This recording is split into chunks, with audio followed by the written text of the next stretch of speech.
You think that something is wrong with you. It hurts all the time, but it's not too loud.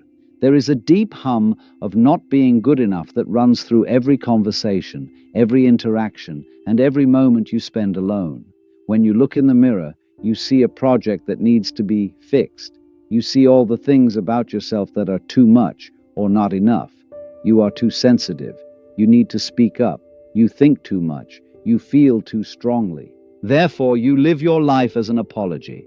You say you're sorry for taking up space. You say you're sorry for needing things. You try to smooth out your rough edges and file away your complicated parts so that the world sees a simpler, more acceptable version of you.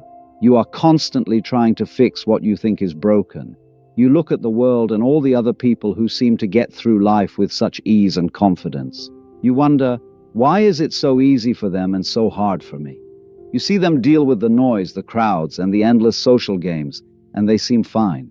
They look entire. And this just proves your worst fear, that you are the problem, that you were born without an important part. You feel like an unfinished thing, like a broken vessel in a world that only cares about perfection.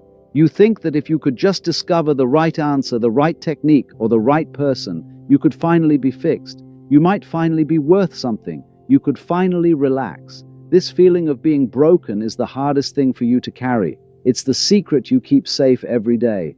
That's why you're exhausted. It's what makes you feel so by yourself. But what if you've been looking at this from the wrong angle? What if the feeling of being broken isn't a diagnosis, but a description of the place you live? You feel this way because you are a deep person trying to swim in a shallow world. You are surrounded by people who are sleeping. Look at them. Pay attention to them. They only live on the surface of life. Their world is one of noise, performance, and constant, desperate distraction. They fill the void with things they don't need and opinions they didn't earn. They talk all the time. They talk behind each other's backs. They whine. They act out their lives in front of an audience that isn't even watching. They are actors in a play that they didn't write. And they are scared of forgetting their lines. They are afraid of being quiet. They might have to face themselves in the quiet, and that's the one thing they try to avoid their whole lives. They think that doing things gives them meaning. They think that being loud means being right. They chase happiness, success, and recognition. All of this is a desperate attempt to prove to themselves that they are real. They are running from the very bottom that you can't get away from. They are the people, and the crowd has one simple rule. You have to be like us. You need to want what we want. You have to be afraid of what we are afraid of. You must never, above all else, say that the play is just a play. You should never say that the emperor is naked. This is the sleeping world. It's a big, complicated, and very hypnotic game. Everyone agrees to pretend that the shallow is deep, which is a consensus hallucination. They gave up their true selves in order to fit in. They have traded their soul for peace of mind. And you can't do it. You were the one who tried to play. You learned the lines. You put on the costumes. You went to the parties. You laughed at the right times and nodded at the right times. And with every word and movement, your soul was screaming. It felt like they had betrayed me. It seemed like a lie. Because you can see. You can't unsee it. You can see the hypocrisy. You can see the fear that looks like confidence. You can see how desperate they are behind their smiles. You can see how deeply empty the game is that they all want to win so badly. And then one day you just stopped playing without saying a word. This is the big turning point. This is when the awakened archetype was born. There isn't a lot of noise. This is not a victory. It is a quiet, internal back off. You didn't say you were leaving. You didn't make a fuss. You just let go of the rope. You stopped pulling. You gave up trying to obtain their approval. You no longer needed them to transport you. You are the one who stops talking at the party. Everyone else is lost in the noise, but you are the one who stands by the window and looks at the trees. You are the one who feels better in a quiet room with a relaxing book than in a busy bar full of small talk. You have stopped trying to explain yourself. You no longer have to explain why you are here. You don't feel the need to prove your worth to a world whose money you don't care about anymore. You have started to look inside yourself. They are busy building their outside lives, and you are busy digging up your inside life. You are taking apart the fake self you made to pass by in their world. You want to know what is real. This isn't being arrogant. It does not say that one is better than the other. It is a way to stay spiritually alive. You had to back off. You had to choose between their world and your soul, and you picked your soul. But this choice has a price. The other players don't get it when you stop playing the game. They think your silence is a sign of judgment. They see your depth as a danger. They think it's rude that you don't care about their prizes. And this is where the big mistake starts. This is where they put a label on you. The sleeping world must find a way to get rid of you because you have stepped outside of the comfortable illusion, and your very presence challenges the game. They can't see how deep you are or why you pulled away, so they have to put you in the only language they know, the language of pathology. They say you're broken, too sensitive, anxious, depressed, or antisocial. They tell you that you need to be fixed. Pay attention to this. Get this. This is not a diagnosis. It is an accusation. A lower level of consciousness trying to judge a higher one will always lead to a wrong diagnosis. They say you're broken because your whole life makes their broken lives feel bad. They say you're too sensitive because your ability to feel makes them feel numb. They call you arrogant because your confidence makes them feel bad about what they've done. Your honesty is like a mirror, and they are scared of what it shows. They see in you all the depth they have lost in themselves, all the realness they have given up for safety, and all the quiet truth they have dread out with noise. You are a danger, not a threat to the body but to the spirit.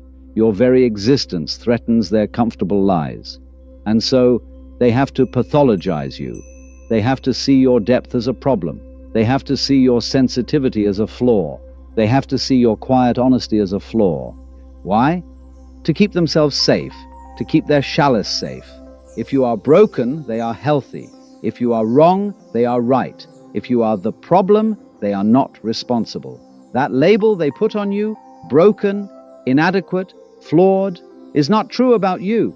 It is a way for them to admit their limits. This is the only way their world can understand a soul that vibrates at a frequency they can't hear. So, let us now together throw away these false labels. Let's throw away their clumsy, scared diagnoses. Let's take a look at what you really are for the first time instead of what they say you are. You are not failing as a person when you feel this deep ache of inadequacy. You are getting close to a deep truth. Let's see what this means. Let's take a look at the three big truths of the real soul. 1. What you call brokenness is really openness. The world of sleep is built on defense. There are walls, armor, and sealed-off selves in this world. People put up walls around their hearts to keep from getting hurt, and then they wonder why they don't feel anything. They are safe, but they don't feel anything. They are not broken, but they aren't living. That's not how you're made. The cracks and flaws you see are not signs of damage. They are holes. They are the holes that let the world in. You feel everything so deeply because you aren't cut off from it. You are permeable. You are a real life form. You can feel the sadness in the room. It hurts when there is beauty.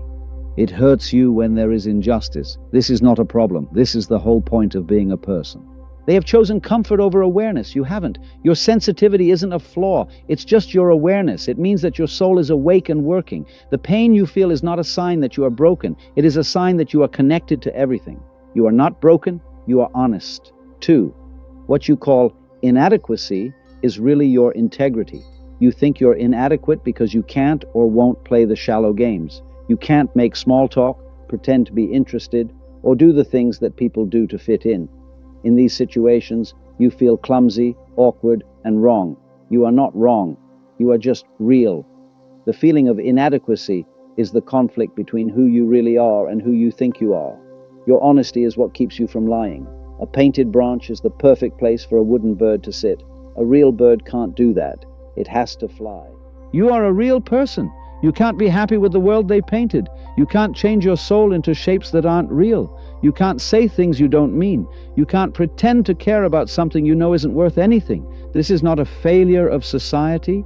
This is a success in the spiritual sense. When you feel that wave of "I don't belong here," it's not a sign that you failed. That is what your truth sounds like. Your soul's compass is telling you that you're in the wrong place. Your worth is not based on how inadequate you feel. It is based on how much you refuse to be false. It's your honesty. 3. Your wholeness is what you call needing to be fixed. You have always thought of yourself as a problem that needs to be solved. You've learned techniques, read books, and gone to seminars to try to fix the parts of you that hurt. You have been trying to get rid of your sensitivity. You've been trying to numb your depth. You have been trying to be like them. This is the biggest trick of all. You are not something that needs to be finished. You don't need to fix a machine. You are a place where other people can live. The things you have been trying to fix are what make you who you are. These are not signs of a problem. Your sensitivity, depth, quietness, and intensity. These are the things that make you unique. This is your original holy plan. There's nothing wrong. You can only accept what is. The world gave you a broken plan and told you to follow it to make yourself. And when you couldn't, it said you were broken. You are not broken.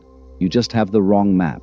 Your journey is not about fixing things. It's about unlearning. It's about getting rid of all the wrong ideas you had about yourself and returning to the amazing, complicated, and deep soul you have always been. You are already complete. This is the way. This is the new frame. This is the truth. But you need to be completely clear that this truth does not mean you will have an easy life. It doesn't mean you can relax. It is the opposite in a lot of ways.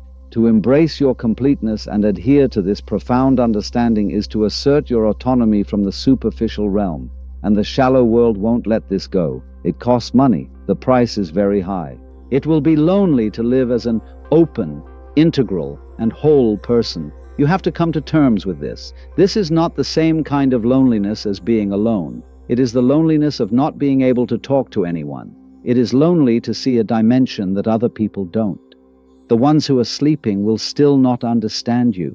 In fact, they might not understand you even more. They won't celebrate your realness when you stop saying you're sorry for being sensitive and stop pretending to be fixed. People will say you are self-absorbed.